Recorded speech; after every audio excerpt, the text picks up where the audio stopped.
हम लोग आज परमेश्वर के चरणों में हैं, प्रभु यीशु मसीह के चरणों में हैं, ताकि हम लोग उसके द्वारा कुछ हमारे आत्मिक जीवन के लिए आज हम लोग कुछ बातों को सीख सकें। उसी प्रकार से आज प्रोभोज भी है। हम अपने आप को आत्मिक रूप से भी तैयार करें कि जब हम उसके वेदी में आते हैं, उसके पवित्र शरीर को जो हमारे लिए तोड़ा गया था उसमें हम लोग सहभागी होते हैं, और उसी प्रकार से उसके पवित्र लहू को जो उसने हमारे लिए बहा दिया था उसमें हम लोग जब सहभागी होते हैं तो परमेश्वर हमारे लिए हमारी आत्मा में कार्य करे, ताकि हमारा आत्मिक जीवन उसको भावता हुआ रहे और हम लोग उसकी महिमा के लिए हम लोग जीने वाले बने। आज का ये चौथा दिन है और परमेश्वर, मैं विश्वास करता हूँ कि इन दिनों में हम सभी से बात कर रहे हैं और निश्चित रूप से आत्मिक रूप से वे हमें और अधिक अपने पास में वो हमको लेने वाले हैं।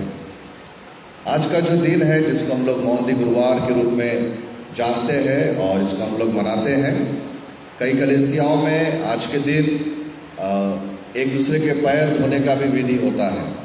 सभी कलीसियाओं में नहीं, लेकिन कुछ कलीसियाओं में होता है कि जब वे एक दूसरे के पैरों को धोते हैं, क्योंकि याद किया जाता है कि जब प्रभु यीशु मसीह को पकड़वाने का समय आया था, मृत्यु का समय आया था, तो उसने अपने चेलों के पैर धोए और वहाँ पर एक प्रकार से उसने कुछ बातों को हमें सिखाया। और ये भी याद करते हैं कि प्रभु यीशु मसीह ने अपने चेलों के साथ में प्रोभोज लिया था जब क्रूस पर जाने से पहले, और उन्होंने अपने चेलों के साथ समय बिताया था। तो आज हम लोग इन सारी बातों को याद करते हैं और इसीलिए यूहन्ना रचित सुसमाचार हमने पढ़ा है 13वें अध्याय को 1 से लेकर 11 तक। परंतु ये जो घटना है प्रभु यीशु मसीह के अपने पैरों के अपने चेलों के पैर धोने की घटना, वो सिर्फ 11 वचन तक ही नहीं है, लेकिन आगे 20 वचन तक भी उसका वर्णन होता है, लेकिन हमने सिर्फ 11 पद को ही हमने पढ़ा है। तो ये जो घटना यहाँ पे हो रही है, इसमें से आइए हम लोग परमेश्वर के वचन में से कुछ बातों को आज हमारे आत्मिक जीवन के लिए हम लोग सब मिलकर सीखने की आज हम लोग कोशिश करेंगे। और उसके साथ साथ थोड़ा सा प्रोभोज के बारे में भी हम लोग प्रभु के वचन में से हम लोग सीखेंगे। तो ये जो घटना है प्रभु यीशु मसीह के जगत के अंतिम क्षणों के बाद की क्षणों की ये घटना है।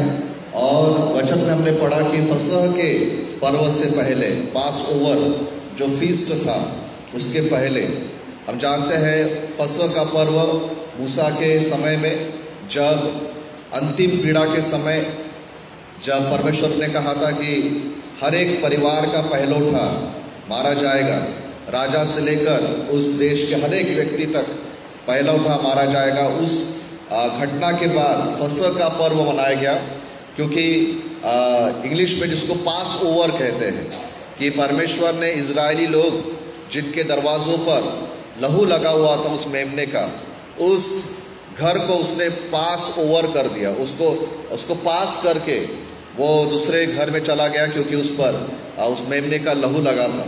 इसलिए हम लोग याद करते हैं उस फसह के पर्व को या पास ओवर फीस्ट को। और उसके पहले की बात लिखा है कि फसह के पर्व के पहले जब यीशु ने जान लिया कि मेरी घड़ी आ पहुंची है कि मुझे जगत को छोड़ के जाना है, तो अपने लोगों से वैसे प्रेम किया। और दूसरे वचन में हम लोग पढ़ते हैं कि तब शमौन के पुत्र यहूदा इस्करियोती के मन में शैतान ने बात डाल चुका था कि यीशु मसीह को पकड़वाना है। और फिर उसके बाद हम लोग पढ़ते हैं 4 वचन से आगे कि भोजन पर से उठकर उसने अपने भारी कपड़े, ऊपरी कपड़े उतार लिए और अंगूछे से अपने कमर को बांध लिया, और एक बर्तन में उसने पानी लिया और फिर वो अपने चेलों के पैर वो धोने लगा, और कमर से बंधी हुई उस स्कार्फ से, उस टॉवेल से वो उनके पैरों को धोने लगा। जब ये सब कुछ हो रहा था तब प्रभु यीशु मसीह हमें कुछ उसमें से सिखा रहे थे, जो हम लोग 13वें पद से आगे पढ़ते हैं। वो कहता है कि यह हम लोग 12 से पढ़ेंगे ताकि हम लोग उस बात को समझ पाए। जब वो उनके पाँव धो चुका और अपने कपड़े पहनकर फिर बैठ गया, तो उनसे कहने लगा, क्या तुम समझे कि मैंने तुम्हारे साथ क्या किया है? तुम मुझे गुरु और प्रभु कहते हो, और ठीक ही कहते हो, क्योंकि मैं वही हूँ। यदि मैंने प्रभु और गुरु होकर तुम्हारे पाँव धोए, तो तुम्हें भी एक दूसरे के पाँव धोना चाहिए, क्योंकि मैंने तुम्हें नमूना दिखा दिया है कि जैसा मैंने तुम्हारे साथ किया, तुम भी वैसा ही किया करो। परमेश्वर इस बड़े वचन को हम सबों के लिए आशीषित करे। यहाँ पर वचन बताया है, परमेश्वर मसीह कहते हैं कि तुम मुझे गुरु कहते हो, तुम मुझे प्रभु कहते हो, और ठीक कहते हो, क्योंकि मैं वही हूँ। मैं तुम्हारा गुरु हूँ और मैं तुम्हारा प्रभु हूँ। लेकिन मैं तुम्हारा प्रभु होने के बाद भी और मैं तुम्हारा गुरु होने के बाद भी मैंने तुम्हारे पाँव धोए हैं। मैं तुम्हारे सामने झुक गया, मैंने अपने आप को तुम्हारे सामने छोटा बनाया, मैंने अपने आप को तुम्हारे सामने रिक्त किया, मैंने अपने आप को शून्य बना दिया। और वो कहता है कि मैं तुम्हारा गुरु हूँ, मैं तुम्हारा प्रभु हूँ। और वो कहता है कि ऐसा होने के बाद भी मैंने तुम्हारे पाँव धोए हैं। और अब वो कहता है कि मैंने तुम्हें एक नमूना दिखा दिया है, एक एग्जाम्पल मैंने तुमको दिया है कि जैसा मैंने तुम्हारे साथ किया है वैसा ही तुम भी किया करो। प्रियो, प्रभु यीशु मसीह हमारे गुरु है, वो हमारे प्रभु है। और ये दुनिया में शायद एक ही ऐसा गुरु होगा, ये दुनिया में शायद एक ही ऐसा प्रभु होगा, शायद ही कोई दुनिया में इसके जैसा गुरु, इसके जैसा प्रभु कहीं मिलेगा जो खुद अपने चेलों के पैरों को धोता है। हम ये जरूर पाएंगे कि चेले अपने गुरु के पैर धोएंगे क्योंकि उनकी गुरु है, प्रभु के पैर धोएंगे क्योंकि उनका प्रभु है। लेकिन एक सेवा करने वाला गुरु, एक सेवा करने वाला प्रभु जो अपने चेलों की सेवा किया, जो अपने हाथ के नीचे के लोगों की सेवा किया, ऐसा दुनिया में शायद एक ही है और वो और कोई नहीं है, और वो प्रभु यीशु मसीह है। हम लोग जब प्रियो पैशन वीक में हैं, इन दिनों में हम अपने आप को जांच रहे हैं, परख रहे हैं, ताकि बाहरी रूप से नहीं परंतु भीतरी रूप से हम परमेश्वर के और नजदीक आ सके। और आज प्रभु यीशु मसीह हमें एक और कदम आगे ले जाना चाहता है कि कैसे हम परमेश्वर के करीब आ सकते हैं, कैसे हम परमेश्वर के नजदीक आ सकते हैं।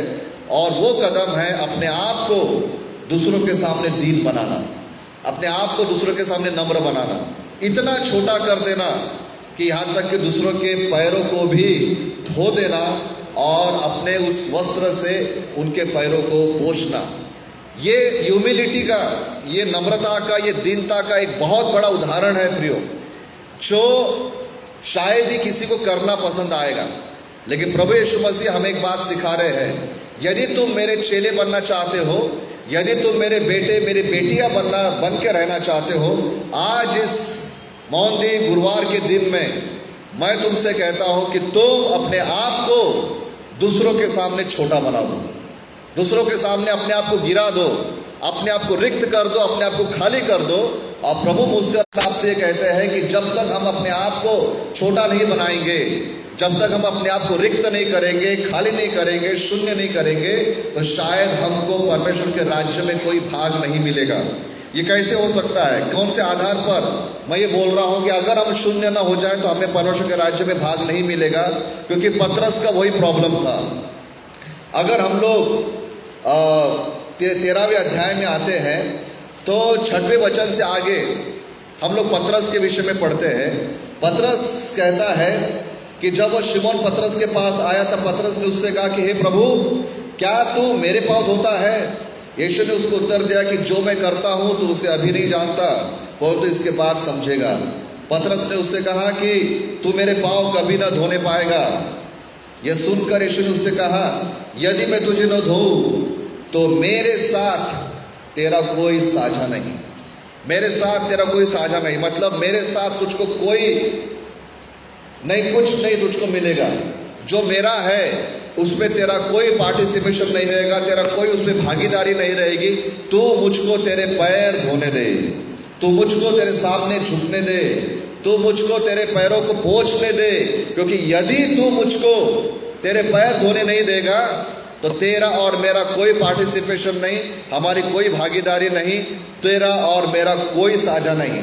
शायद पतरस को ये लग रहा होगा कि मैं तो पापी मनुष्य हूं, शायद पतरस को लग रहा होगा कि मैं तो साधारण मनुष्य हूं और मेरा प्रभु तो अति पवित्र है, अति महान है, वो पानी पर चला था, उसने तो इतने सारे चिन्ह चमत्कार किए, तो इतना बड़ा महान प्रभु मेरे पैर को कैसे धो सकता है। लेकिन प्रभु यीशु मसीह उसको वहां पर एक चिन्ह बता रहे हैं, एक एग्जाम्पल दे रहे हैं कि जैसा मैं तेरा गुरु होने के बाद पतरस तेरे पैर धोने दे। मैं तो प्रभु हूं पतरस, लेकिन मैं तेरे पैर धोया हूं। मैं तेरा गुरु हूं पतरस, लेकिन मैंने तेरा पैर धोया है। और यदि तू मुझे तेरा पैर नहीं धोने देगा तो तेरा और मेरा कोई साझा नहीं। आज प्रिय प्रभु यीशु मसीह पहली बात आज के इस मौंदी गुरुवार को मुझको और आपको क्या सिखा रहे हैं? जब तक मैं और आप दूसरों के सामने छोटा नहीं बनते, परमेश्वर के राज्य में हमारा कोई पार्टिसिपेशन नहीं रहेगा, हमारा कोई साझा नहीं रहेगा, हम लोग उसके साथ भागीदारी नहीं हो सकते। प्रभु कहता है मुझे करने दे, नहीं तो तेरा कोई पार्टिसिपेशन नहीं रहेगा। आज क्यों ना मैं और आप दूसरों के सामने अपने आप को छोटा बना दें। जरूर नहीं है कि हम एक दूसरे के पैर धोए, जरूर नहीं कि हम एक दूसरे के पैरों को पानी से जो धोए गए उसको हम लोग कपड़े से पोंछे, लेकिन मन से और दिल से और आत्मा से हम दूसरों को हम लोग बेटर समझे, हम दूसरों को हम लोग आदर दें। फिलिप्पी की पत्री में पौलुस जब लिखते हैं तो एक बात वो लिखते हैं कि जब तुम दूसरों को अपने से बेहतर, जब दूसरों को तुम आदर देते हो तो वो उस आदर देने के लेवल को थोड़ा सा बढ़ाकर प्रभु का वचन फिलिप्पी की पत्री में हमसे बात करता है। वो कहता है कि तुम दूसरों को अपने से बेहतर समझो। अब लेवल थोड़ा सा और प्रभु ने बढ़ा दिया। एक कि चलो दूसरों का आदर करो, वो तो ठीक है, लेकिन एक और लेवल बता रहा है परमेश्वर। वो ये बोलता है कि दूसरों से कहो कि तुम अच्छे हो, तुम you are a better person, लेकिन वो ये बोलता है कि तुम मुझसे भी अच्छे हो। छोटा बनाओ, लेकिन वो क्या बोलता है, किस प्रकार से छोटा बनाओ? सिर्फ ये मत बोलो कि मैं तुम्हारे सामने नम्र हूं, ये बोलो कि तुम अच्छे हो लेकिन तुम मुझसे भी अच्छे हो। ये ह्यूमिलिटी, आज ये दीनता परमेश्वर मुझ में और आप में प्रियो लाना चाहता है। कहता है प्रभु मैंने पैर धोए, तुम भी एक दूसरे का आदर करो। वो कहता है कि अपने आप को छोटा बनाओ, और वो ये कहता है कि तुम दूसरों को बेहतर समझो, दूसरों को तुम अच्छा समझो, लेकिन सिर्फ अच्छा मत समझो, दूसरों को तुम ये कहो कि तुम मुझसे भी बहुत अधिक अच्छे हो। और जब हम लोग दूसरों को स्वयं से भी अच्छा मानते हैं तो वहां पर क्या होता है मालूम है क्या? वहां पर इधर कुछ तो भी टूटता है। ये जो है हमारा मन, ये जो हमारा हृदय है, ये हृदय टूट जाता है जब हम दूसरों को अपने से बेटर समझते हैं। हम लोग ये कहते हैं कि हाँ तुम अच्छे हो, हम लोग अप्रिशिएट जरूर करते हैं, एक दूसरे की तारीफ जरूर करेंगे। कैसा है? बहुत अच्छे, तुम बहुत बेटर है, अच्छा काम किया, अच्छा गीत गाया, अच्छा तुमने ये सब किया, हम तुम्हारी तारीफ करते हैं। अप्रिसिएशन जरूर हम एक दूसरे को करते हैं, लेकिन वो अप्रिसिएशन करते समय शायद हमारे मन में एक बात रहती है कि मैं तुम्हारी तारीफ जरूर कर रहा हूं, लेकिन मैं तुमसे बेटर हूं। मैं तुमको अच्छा जरूर बोल रहा हूं कि तुमने अच्छा काम किया, लेकिन मालूम है क्या, मैं तुमसे बेटर काम करता हूं। मैं हो सकता है किसी ने बहुत अच्छा गीत गाया, चलो भाई तुमने बहुत अच्छा गीत गाया, लेकिन तुमसे बेटर मैं गाता हूं। शायद ये सोचकर हम लोग किसी को अप्रिशिएट करते हैं, लेकिन प्रभु यीशु मसीह यहाँ पर आज के मौंदी गुरुवार में हमको ये बताना चाहता है कि तुमने अच्छा गीत गाया, तुमने मुझसे भी अच्छा गीत गाया, तुमने अच्छा काम किया, तुमने मुझसे भी अच्छा काम किया है, तुमने जो भी किया बहुत अच्छा किया, तुमने मुझसे भी बेटर किया है। ये ह्यूमिलिटी, ये दीनता, ये नम्रता आज मेरा गुरु और आपका गुरु हमारे जीवन में प्रिय आज लाना चाहता है। आज जब हम लोग प्रभु के लिए सामने आएंगे तो उस नम्रता को, उस ह्यूमिलिटी को, उस दीनता को लेकर आए।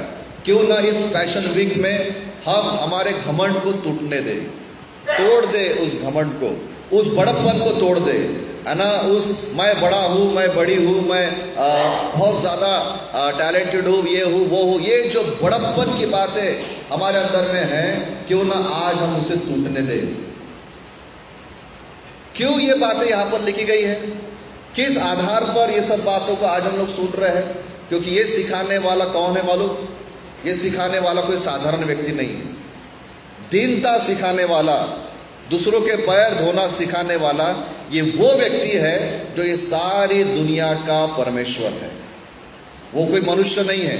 चलो मैं आपके साथ ये बातें बांट रहा हूं तो आप बोल सकते कि विवेक तू कौन हो ये सब बातें बताने वाले, तो मैं आपकी उस बात को स्वीकार कर सकता हूं। लेकिन ये सिखाने वाला मैं नहीं हूं, ये सिखाने वाला विवेक नहीं है। ये सिखाने वाला कौन है? अगर किसी के मन में नहीं नहीं भाई हम लोग अपने आप को छोटा नहीं बनाएंगे, हम अपने आप को दूसरों के सामने झुकाएंगे नहीं, हम दूसरों को अप्रिशिएट जरूर करेंगे, लेकिन ये नहीं बोलेंगे कि तुम मुझसे बेटर हो। तो अगर हम लोग अगर हमारे मन में ये विचार आ रहे हैं तो एक्चुअली पता है कि हम लोग किसके साथ बहस कर रहे हैं। आप विवेक के साथ बहस नहीं कर रहे सुनने वाले, लेकिन हम लोग परमेश्वर से बहस कर रहे हैं। क्योंकि यीशु मसीह सिखा रहा है, मैं नहीं सिखा रहा हूं, कोई प्रभु का दास नहीं सिखाता। प्रभु यीशु मसीह बोल रहा है कि जैसा मैं तुम्हारे सामने झुक गया, जैसा मैंने तुमको दीनता सिखाई, नम्रता सिखाई, और मैं कौन हूं? जब हमने वचन पढ़ा क्या बोलते हैं प्रभु यीशु मसीह? तुम मुझे प्रभु कहते हो ना, सही कहते हो। तुम मुझे गुरु कहते हो ना, सही कहते हो। मैं हूं, मैं तुम्हारा प्रभु हूं, मैं तुम्हारा गुरु हूं। ये होने के बाद भी मैंने तुम्हारे पैर धोए हैं, मैंने तुम्हारे पैरों को अपने उस कपड़े से पोंछा है, तुम भी करो। आज प्रियो, अगर हमारा मन, हम ये कहते कि नहीं मैं मेरे मन को टूटने नहीं दूंगा, तो हम लोग एक्चुअली मालूम है क्या, हम परमेश्वर से बहस कर रहे हैं। आज अगर हम लोग इस वचन को स्वीकार नहीं करेंगे तो विवेक के वचन को एक्सेप्ट कर रहे हैं, ऐसी बात नहीं है किसी प्रभु के दास को। हम लोग परमेश्वर के वचन को इग्नोर कर रहे हैं जो ये कहता है कि भाई तू अपने आप को छोटा बना। और हम बाइबल में दीनता के बारे में, नम्रता के बारे में बहुत सारी बातों को पढ़ते हैं। नीति वचन में लिखा है कि मराठी मध्ये लिखा है कि आदि नम्रता मग मान्यता। पहले नम्र होना फिर उसके बाद मान्यता मिलती है। हम लोग जानते, दो लोग मंदिर में प्रार्थना करने के लिए गए। एक व्यक्ति कहता है कि प्रभु जी मैं तुझे धन्यवाद देता हूं कि पिताजी मैं सप्ताह में 2 बार उपवास करता हूं। पिताजी मैं मेरे सारे कमाई का दशमांश देता हूं। प्रभु जी मैं अंधेर नहीं करता, प्रभु जी मैं अन्याय नहीं करता, प्रभु जी मैं व्यभिचार नहीं करता। और यहाँ तक कि ये जो दूसरा व्यक्ति यहाँ पे खड़ा है, इस पापी व्यक्ति की तरह मैं भी नहीं हूँ प्रभु जी, मैं बहुत अच्छा हूँ स्पिरिचुअली, मैं उपवास करने वाला, मैं दशमांश डालने वाला, मैं अंधेर न करने वाला, मैं अन्याय न करने वाला, मैं व्यभिचार नहीं करने वाला, बहुत अच्छा हूँ गुरु जी, प्रभु जी। दूसरा व्यक्ति वहां पर खड़ा है उस मंदिर में, और वो इतना प्रभु के सामने दीन है, नम्र है, शर्मिंदा है कि अपने आंखें भी स्वर्ग की ओर नहीं उठाता है, लेकिन अपने सर को नीचे झुकाकर वो ये एक ही प्रार्थना करता है, हे प्रभु जी मुझ पापी पर तू दया कर। एक ही सेंटेंस की प्रार्थना करता है। ना वो अपने दशमांश की बात करता है, ना अपने उपवास की बात करता है, ना अपने अंधेर करने, ना किसी भी ऐसी बात की बात नहीं करता, लेकिन एक ही बात कहता है कि प्रभु प्लीज मैं तेरे सामने झुक जाता हूं, मैं मुझ पापी पर तू दया कर। और उस दृष्टांत के बाद प्रभु यीशु मसीह लूका सुसमाचार में हमको ये बताता है कि ये दशमांश देने वाला, ये उपवास करने वाला, ये अंधेर न करने वाला, ये अन्याय न करने वाला, ये व्यभिचार न करने वाला, ये इतना बड़ा जो दिख रहा था, इसको स्वीकार नहीं किया गया, लेकिन उस व्यक्ति को स्वीकार किया गया जिसने अपने आप को छोटा बनाया था। आज प्रियो ये नहीं काउंट होगा कि हम कितना दशमांश दे रहे हैं, आज ये काउंट नहीं होगा कि हम लोग कितना कुछ कर रहे हैं। काउंट ये होगा कि हम अपने आप को परमेश्वर के सामने और दूसरों के सामने कितना छोटा बनाते हैं। क्योंकि बाइबल बताती है जो अपने आप को छोटा करेगा वही बड़ा किया जाएगा, और जो अपने आप को बड़ा करेगा वो छोटा किया जाएगा। अब ये सिस्टम क्या है ये मुझको भी नहीं मालूम, परमेश्वर का सिस्टम इस तरीके से क्यों काम करता है मुझको नहीं मालूम, लेकिन बाइबल में ये लिखा है, इसलिए मुझे इस पर विश्वास है ना। मेरे चर्च में जब मैं प्रीचिंग करता हूं तो मैं एक ही बात बोलता हूं, अगर आपको मेरे प्रीचिंग से प्रॉब्लम है तो मुझको कुछ मत बोलो, परमेश्वर को पूछो कि भाई तेरे वचन में ऐसा क्यों लिखा है। यही बात मैं आपके सामने पे रखना चाहता हूं। आप ये बोलेगा अरे ऐसा कैसा, मुझको मत पूछिए, ये मेरा वचन नहीं है, ये परमेश्वर का वचन है, मैं तो सिर्फ उसका माउथ पीस हूं। बाइबल ये बताती है प्रियो, आज के इस मौलिक गुरुवार के दिन में मेरे प्रभु ने, मेरे गुरु ने, आपके प्रभु ने और आपके गुरु ने उस दिन अपने चेलों के पैर देकर ये सिखाया। कहता कि मैंने तुम्हें एक नमूना दिखाया है, कि जैसा मैं तुम्हारे सामने झुक गया, नम्र बना, वैसे ही तुम भी एक दूसरे के सामने नम्र और दीन बनो। क्योंकि बाइबल प्रियो ये बताती है याकूब की पत्री इसके 4 अध्याय में और 6 पद में कि परमेश्वर घमंडियों का विरोध करता है, परंतु वो दीनों पर वो अनुग्रह देता है ना। अगर हम लोग घमंडी बने, और घमंडी का मतलब शायद ये नहीं कि हम अपने आप को बड़ा बोल रहे हैं, लेकिन शायद घमंड का अर्थ ऐसा भी होगा कि शायद हम अपने आप को इस वचन को स्वीकार नहीं करने दे रहे हैं। हम ये बोल रहे हैं कि नहीं भाई मैं तो ये वचन को स्वीकार नहीं करूंगा, तो ये बोलकर शायद हम लोग घमंडी हो रहे हैं। और बाइबल ने बताया है वो तो और भी अनुग्रह देता है। इस कारण ये लिखा है कि परमेश्वर अभिमानियों का विरोध करता है पर दीनों पर अनुग्रह करता है। ये वचन बड़ा खतरनाक लगता है, बड़ा डेंजरस लगता है। और याकूब की जो पत्री है उसका जो स्टाइल ऑफ राइटिंग है ये बहुत ही स्ट्रेट फॉरवर्ड है, वो डिप्लोमेटिकली बात नहीं करता। यूहन्ना का लेटर थोड़ा सा डिप्लोमेटिक है, लेकिन याकूब जो यीशु मसीह का भाई था ये स्ट्रेट फॉरवर्ड राइटर है, स्ट्रेट फॉरवर्ड प्रीचर है। वो सीधा बोलता है परमेश्वर अभिमानियों का घमंड करता है और विरोध करता है, परमेश्वर अभिमानियों का विरोध करता है और वो दीनों पर अनुग्रह देता है। अब बात यह है प्रियो कि चलो सारी दुनिया मेरे विरुद्ध में हो जाए तो समझ सकते हैं, तो हम लोग बोल सकते हैं कि नहीं नहीं पूरी दुनिया मेरे विरुद्ध में, मुझे कोई टेंशन नहीं क्योंकि परमेश्वर मेरे साथ है।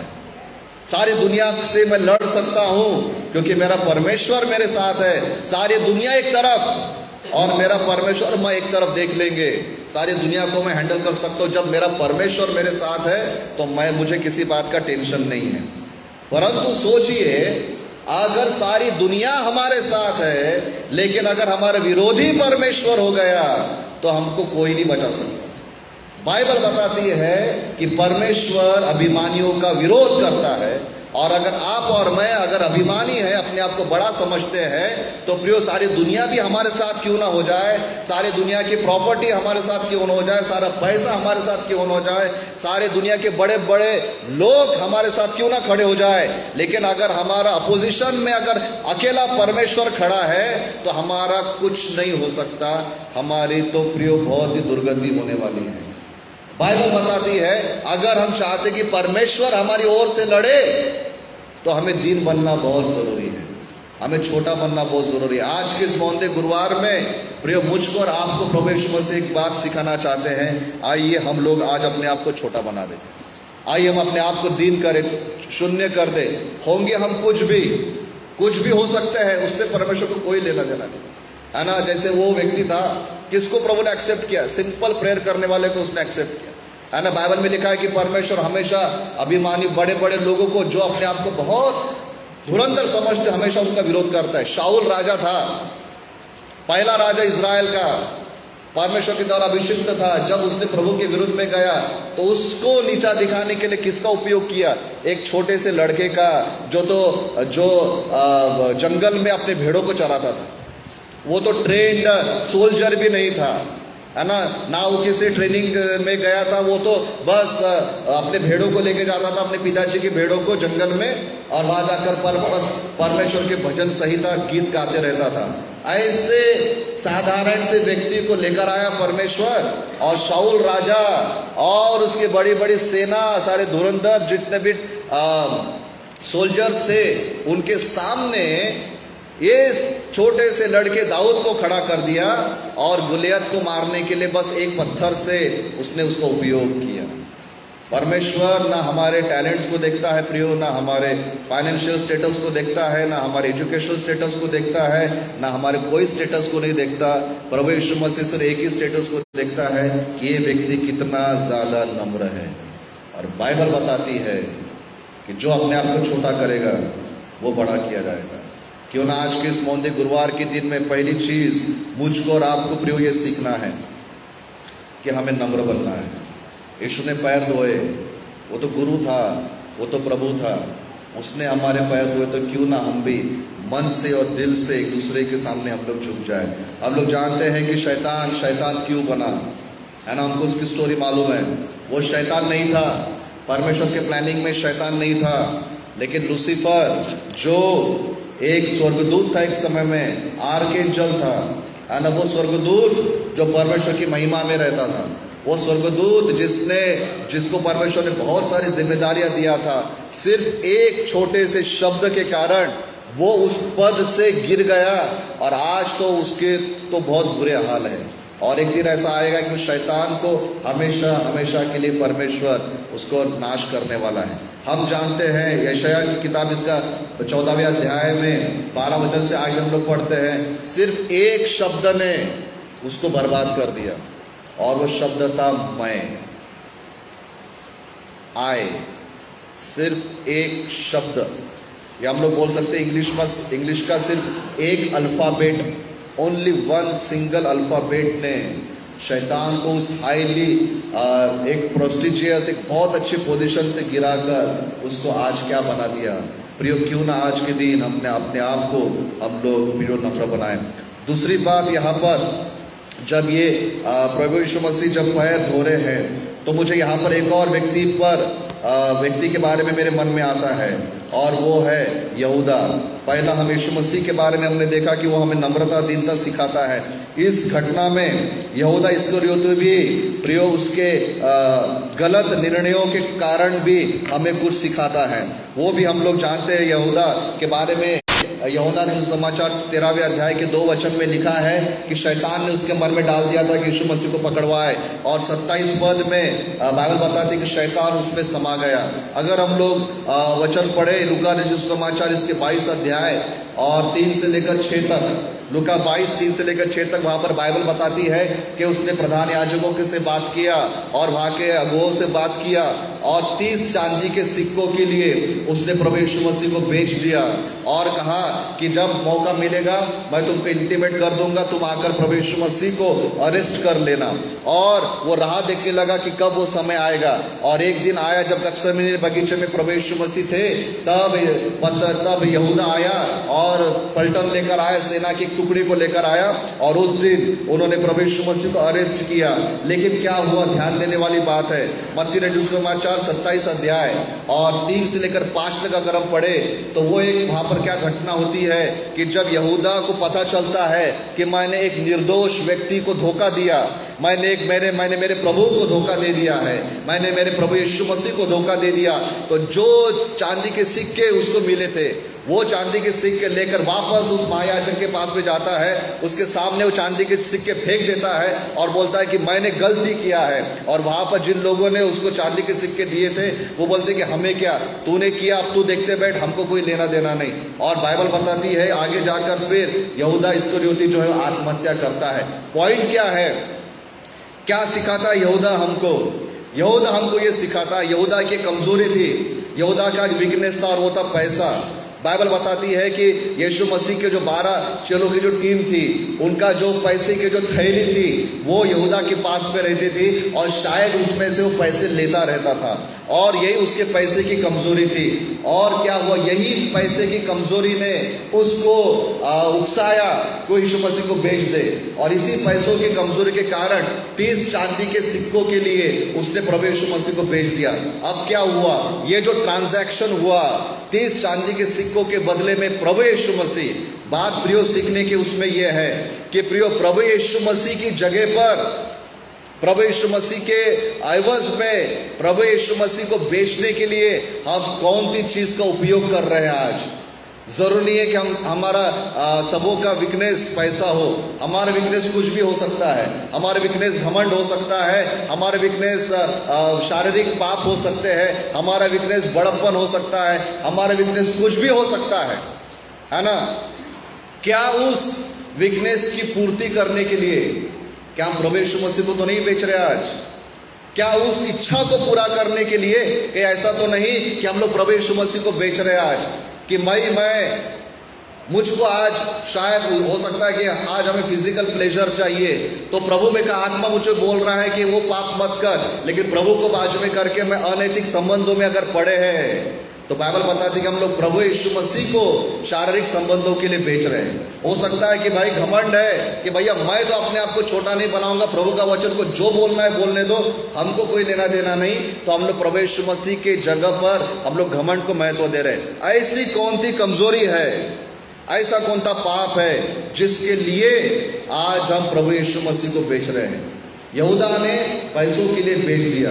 और क्या हुआ मालूम है क्या हुआ? ये कि जिस पैसे के लिए उसने यीशु को बेच दिया, जो पैसा उसके हाथ में आ चुका था, जो 30 चांदी के सिक्के उसके हाथों में थे और वो चमकते हुए चांदी के सिक्कों को वो देख रहा था, परंतु उस चांदी के सिक्कों वो उपयोग भी नहीं कर पाया।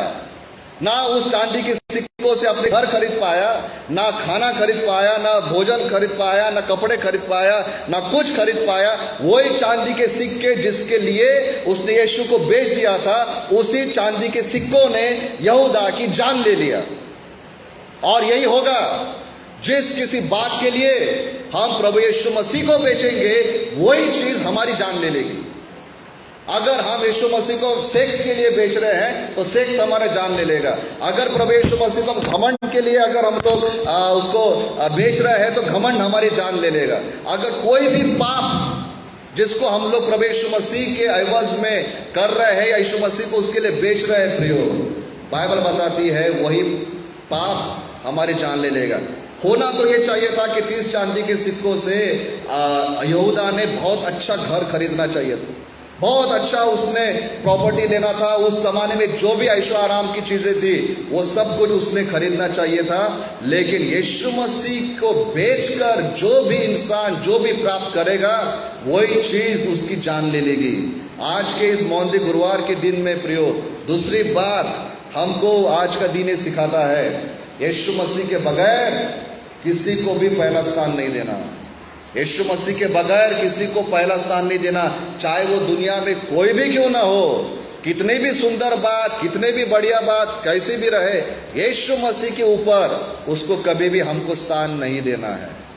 और बहुत दुख की बात है कि जो व्यक्ति यीशु मसीह का चेला था वो बर्बाद हो गया। आप और मैं भी प्रभु यीशु मसीह के चेले हैं प्रियो। आज इस मौंदी गुरुवार के दिन में यहूदा हमको सिखाता है। अगर यहूदा का कभी इंटरव्यू लिया जाए, उसको बोला जाए कि यहूदा तुमने ऐसा क्यों किया, तुम्हारे जीवन से हमको कुछ बता, तो मुझे ऐसा लगता है कि यहूदा हमको यही बताएगा, सब कुछ करना, यीशु मसीह को किसी भी चीज के लिए मत बेचना। आज हम लोग यीशु मसीह को ही पहला स्थान दें। और आखिरी बात फिर हम लोग समाप्त करेंगे कि आज हम लोग प्रभु भोज में भी जाने वाले हैं। प्रभु यीशु मसीह का वचन हमें बताता है प्रियो, यीशु मसीह का शरीर हमारे लिए तोड़ा गया, यीशु मसीह का लहू हमारे लिए बहाया गया। और अगर हम लोग लेवी व्यवस्था की किताब इसके 17 अध्याय के 11 पद में पढ़ते हैं तो बाइबल हमको ये बताते हैं कि मनुष्य का जो प्राण है वो उसके लहू में रहता है। और बाइबल ये बताती है कि लहू के द्वारा ही पापों की शुद्धि होती है। कौन सा लहू? परमेश्वर ने पहले योजना बनाई थी, लेकिन ना बैलों का लहू ना बछड़ों का लहू मनुष्य के पापों को धो सकता था, क्योंकि वो जानवर थे। लेकिन परमेश्वर ने फिर अपने पुत्र को भेजा जो शरीर में होकर आया, जो लहू को लेकर आया। अगर हम इब्रानी के पत्र 2 अध्याय 14 और 15 पद को पढ़ते तो वहां पर बताता है कि हम लोग लड़के लोग, हम लोग लहू और मांस के भागी थे, तो प्रभु यीशु मसीह भी हमारे समान लहू और मांस का भागी हो गया, शरीर में होकर आया, ताकि उसका शरीर हमारे लिए तोड़ा जाए, ताकि उसका लहू हमारे लिए बहाया जाए। और अगर हम लोग यूहन्ना रचित सुसमाचार इसका 6वां अध्याय और 50 और 51 अगर हम वचन पढ़ते हैं तो वहां पर प्रभु यीशु मसीह कहते हैं, यूहन्ना इसका 6 अध्याय और 50 और 51 में कि यह वो रोटी है जो स्वर्ग से उतरती है ताकि मनुष्य उसमें से खाए और न मरे। जीवन की रोटी जो स्वर्ग से उतरी मैं हूँ, यदि कोई इस रोटी में से खाए तो सर्वदा जीवित रहेगा, और जो रोटी मैं जगत के जीवन के लिए दूंगा वह मेरा मांस है। वो कहता कि जो मेरा मांस खाएगा, जो इस रोटी को खाएगा, उसको अनंत जीवन मिलेगा। आम लोग आज प्रभु वश में प्रभु की रोटी क्यों खाएंगे? क्योंकि हमारे शरीर को अनंत जीवन मिलना चाहिए। और फिर आगे प्रभु यीशु मसीह कहता है कि 53 में यीशु ने उनसे कहा, मैं तुमसे सच सच कहता हूं कि जब तक तुम मनुष्य के पुत्र के मांस न खाओ और न उसका लहू न पियो तो तुम में जीवन नहीं। जब हम लोग उसके देह को आज अपने हाथों में लेंगे तो उसको ब्रेड के रूप में ना देखें, हम उसको देखें प्रभु जी ये टूटा हुआ शरीर है जो तूने मेरे लिए दिया था, ताकि मेरा ये नाशवान शरीर बदल जाए और तेरे शरीर के द्वारा जब मैं शरीर को छोड़ूंगा तब तेरी ओर से मुझे एक महिमामय शरीर मिले। जब हम लोग उस और दाखरस को लेंगे प्रियो, आज हम उसको दाखरस के रूप में ना देखें, हम लोग ये देखें कि वो यीशु मसीह का लहू है और लहू के द्वारा ही प्राण शुद्ध होता है। जब यीशु का लहू हमारे अंदर जाएगा तो उसका लहू, उसका प्राण, हमारा जो प्राण तो अशुद्ध हो चुका है, इस अशुद्ध प्राण को उसका लहू शुद्ध करेगा। और इसके बगैर हम लोग परमेश्वर के राज्य में नहीं जा सकते। प्रभु का वचन बताता है, क्योंकि उसने कहा कि यदि तुम मेरा मांस न खाओ और यदि मेरा लहू न पियो तो तुम में जीवन नहीं। आज हम लोग जब प्रभु भोज लेंगे तो सिर्फ एक क्रिश्चियन रिचुअल की तरह न ले। आज के बाद जब भी हम लोग प्रभु भोज ले तो ऐसा ना कहे कि ये तो एक सैक्रामेंट है जो कलीसिया की नियम है, नहीं, उससे बढ़कर है। प्रभु भोज का मतलब होता है एक दिन ये जो आज जो हमारा शरीर है, ये नाशमान शरीर है, ये मिट्टी में चला जाएगा, लेकिन जब पुनरुत्थान होगा तो हमको एक महिमामय शरीर मिलेगा। और वो महिमामय शरीर मिलने के लिए यीशु का शरीर हमको खाना जरूरी है। आज हमारा प्राण पापों से भरा हुआ है, ये एक दिन नाश हो जाएगा, लेकिन हम और आप जब उस पवित्र लहू को लेंगे तो उसका पवित्र लहू हमारे इस पापमय लहू को, इस प्राण को शुद्ध करेगा और हम लोग मनुष्य के राज्य में जाने के योग्य हो जाएंगे। इसलिए वचन में हमने जब भी पढ़ा, पासा हमने भी बताया कि जब हम लोग उस रोटी को लेते हैं तो मसीह यीशु को याद करें, जब हम लोग उस दाखरस को लेते हैं तो यीशु मसीह को याद करें। और लेते समय हम लोग अनुचित रीति से न ले, लेकिन ये याद करके ले कि प्रभु यीशु मसीह ने मेरे लिए क्या किया था। हम लोग उसको एक रिचुअल के रूप में, हम लोग उसको एक परंपरा के रूप में ला ले। आज जब हम लोग आएंगे तो प्रभु से कहे, पिता मैं तुझको सच में धन्यवाद देता हूँ। एक समय था कि ये शरीर तो बर्बाद होने वाला था, लेकिन यीशु मनुष्य का रूप लेकर आया, यीशु मांस और लहू लेकर आया। उस मनुष्य ने, यीशु ने क्रूस पर अपना शरीर तोड़ दिया, उस यीशु मसीह ने उसका लहू बहा दिया और उसके कारण ही आज मुझे जीवन मिल सकता है। और इसीलिए प्रभु भोज लेना प्रियो बहुत जरूरी है। एक घटना मुझे हमेशा याद आती है, फिर हम लोग समाप्त करेंगे। कई साल पहले मेरा एक मित्र जो क्रिश्चियन है, वो एक कहीं पर मुझे मिला और मैंने उसको बोला कैसे, क्या सब ठीक है क्या? फिर हम लोग आपस में बात कर रहे थे, अचानक चर्च की बातें शुरू हुई और बोलते बोलते मेरे मित्र ने मुझसे कहा कि मैंने कई महीनों से प्रभु भोज लेना बंद कर दिया है। मैं बोला क्यों नहीं लेता प्रभु भोज? बोले हमारे पास्टर बदमाश है, हमारे पास्टर बदमाश है, बोले इसलिए मैं प्रभु भोज नहीं लेता। मैं बोला तेरे लिए बलिदान तेरे पास्टर साहब हुए या प्रभु यीशु मसीह हुआ? वो पास्टर साहब क्या है क्या नहीं, उससे हमको कोई लेना देना नहीं। जब तू प्रभु भोज लेने जाएगा तो पास्टर को देख के मत लेना, यीशु मसीह को देख कर लेना। वो शरीर जो है वो पास्टर का शरीर नहीं है, वो जो लहू जो है वो पास्टर का लहू नहीं है, वो जो है वो यीशु मसीह का लहू है। प्रियो, कोई भी बात से हमने अपने आप को लहू से दूर नहीं करना चाहिए। एक चर्च में तो और भी भयानक बात हो गई थी, और वो बात ये थी कि उस कलीसिया को पास्टर साहब पसंद नहीं थे, तो उन्होंने पास्टर साहब को बॉयकॉट करना शुरू कर दिया, चर्च आना बंद कर दिया और प्रभु भोज हम ये पास्टर के हाथ से नहीं लेंगे। पास्टर साहब को शायद निकालने का शायद वो कुछ प्लान हो लगा, तो उन्होंने क्या किया, बॉयकॉट किया, हम ये पास्टर साहब के हाथ से प्रभु भोज नहीं लेंगे। मैं बोला ये लोग गए काम से, क्योंकि अगर बॉयकॉट किया जा रहा था तो पास्टर का नहीं किया जा रहा था, वो बॉयकॉट किया जा रहा था प्रभु यीशु मसीह का। प्रियो, आज हम लोग सामने आए तो रिस्पेक्ट के साथ आए। प्रभु जी तेरा लहू है पिता, तेरा शरीर है प्रभु जी, और मैं उसका लूंगा। और पता है कि वो जो चर्च है ना, उस चर्च का जो ये सब करने का वन ऑफ द जो लीडर था, आज भरी जवानी में बाईपास सर्जरी हो गया उसके हार्ट का, सीढ़ियां नहीं चढ़ सकते, बाईपास सर्जरी। मुझसे शायद हार्डली कुछ साल बड़े होंगे वो, भरी जवानी में कुछ साल पहले बाईपास सर्जरी हो गया हार्ट का। और जिस पास्टर साहब का उन्होंने बॉयकॉट किया था, आज भी अबो 80 है, भले चंगे मस्त घूमते फिरते रहते हैं, कई जगहों पे जाके सेवकाई करते हैं। उनको बॉयकॉट करने वाले ने उनको बॉयकॉट नहीं किया था, उन्होंने प्रभु यीशु मसीह को बॉयकॉट किया था। आज कहने का उद्देश्य ये है, मेरा कहने का मतलब ये है, let's respect the holy communion, let's respect the body of Christ, let's respect the blood of Christ. Hallelujah. आइए हम लोग प्रार्थना करेंगे, आइए अपने सरों को झुकाए और ये 3 बातें जो आज हमने सीखी। पहली बात, आइए हम लोग नम्र बने। दूसरी बात, प्रभु यीशु मसीह के जगह पर हम किसी बात को हम लोग स्थान न दें। और तीसरी बात प्रियो, आइए हम लोग प्रभु यीशु मसीह के लहू और शरीर का हम लोग आदर करें। अनुग्रहकारी पिता परमेश्वर, आज आपने हमसे 3 बातों से बात किया है। दुआ करते परमेश्वर ये 3 बातें हमारे जीवन में बहुतायत से काम करें और हम इसके अनुसार चलने पाए। आगे भी पिता आप हमारी अगुवाई करें, यीशु मसीह के नाम से मांगते पिता, आमीन। Praise Lord.